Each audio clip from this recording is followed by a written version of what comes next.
Yo, yo, yo, what's up mga kabungal? Magandang hapon sa atin lahat. 4:25 ng hapon. Yun. So ngayon, paalis kami ni baby.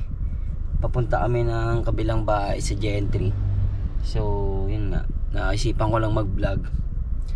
Naisipan ko lang mag-share ng kasi ang dami kong nababasa sa comment section na nagtatanong sila kung hulugan ba to. Meron naman nagsasabi na hindi pa naman sa'yo yan, baka sa susunod na taon o susunod na buwan mahatak sa'yo yan. Or may mga sinasabi sila na tagal mo ng artist, parang ngayon ka lang nagkaroon ng ganyan, parang ang ignorante. Alam mo yun, basta halo-halong komento ng mga tao. Pero mas marami pa rin na positive na mga kabungal natin na talagang solid, na talagang sumuporta sa atin.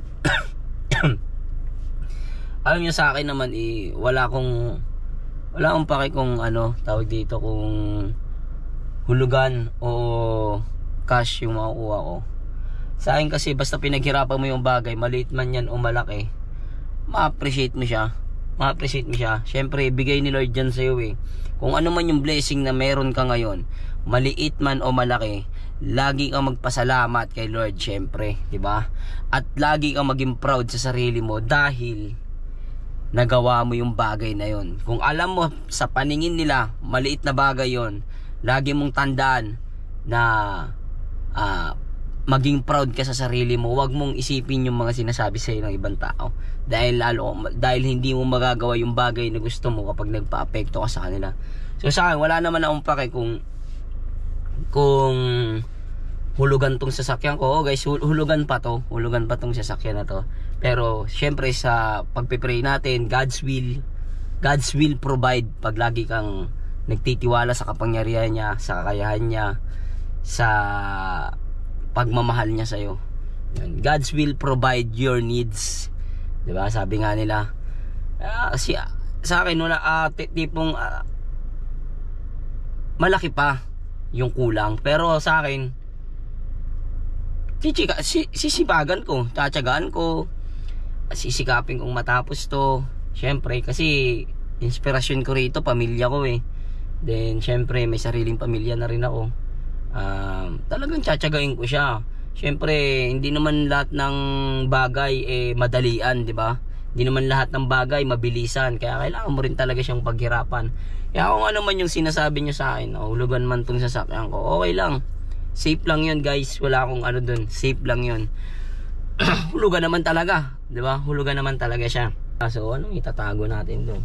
Hindi ko naman para iyabang, oy, cash ko lang yung sasakyan ko, kahit alam mo naman sa sarili mo na hindi naman talaga cash hulugan, para lang maiyabang mo, ganun. Kasi maging totoo ka sa sarili mo. Promise, maraming magmamahal sa yung tao. Wag mong ipilit yung sarili mo dun sa mga taong ayaw sa'yo. Lumayo ka dun sa circle na ayaw sa'yo. Wag mong ipilit yung sarili mo dyan. Layuan mo yan, dahil hindi yan basihan ng totoong buhay.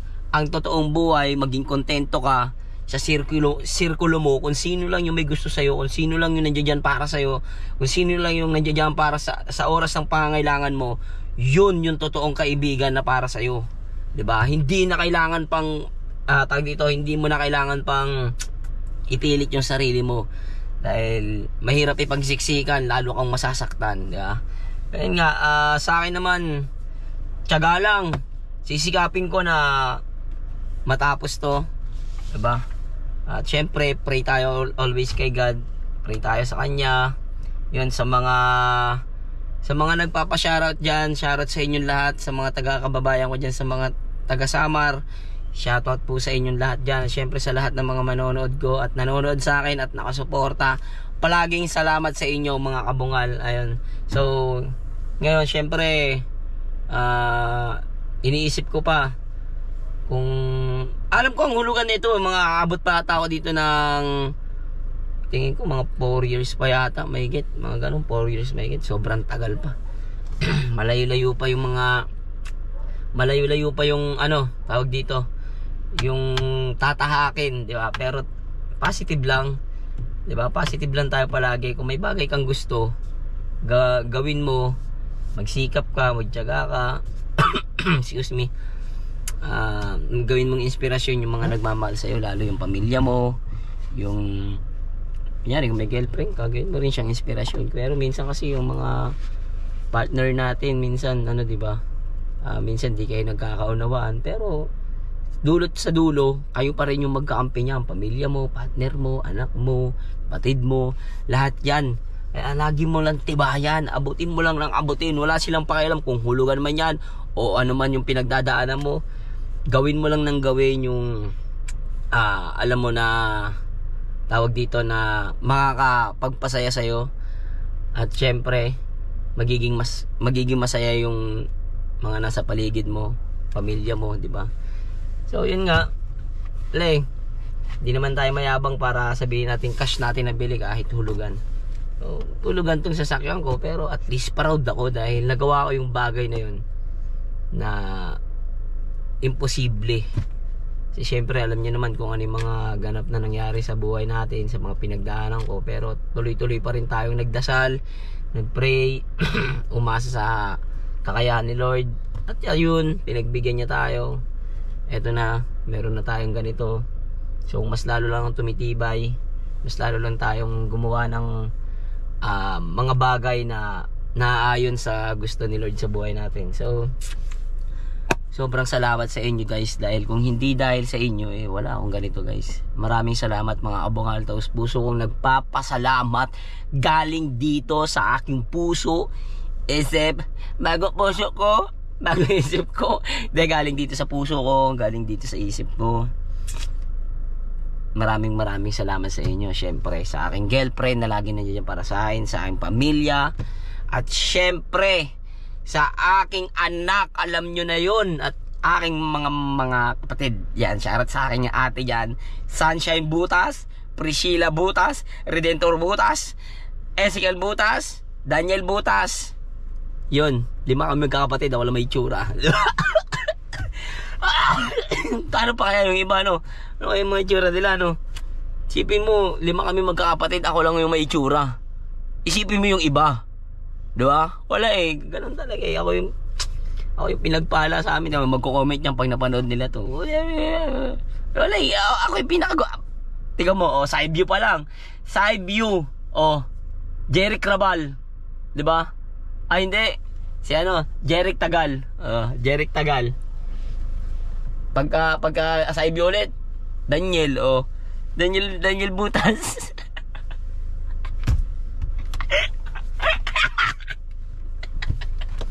Nahilo ko sa pagmamahal sa iyo. So yun nga guys, maraming salamat sa inyong lahat. Yun, so sinagot ko na yung mga tanungan nyo. Marami kasing tatanong kung hulugan ba to o hindi. Hulugan po ito, hulugan po ito.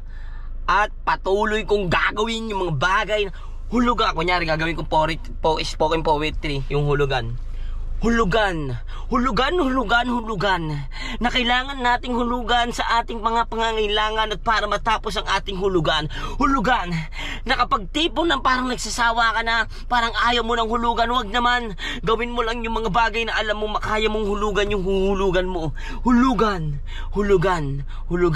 katunog ng gulaman.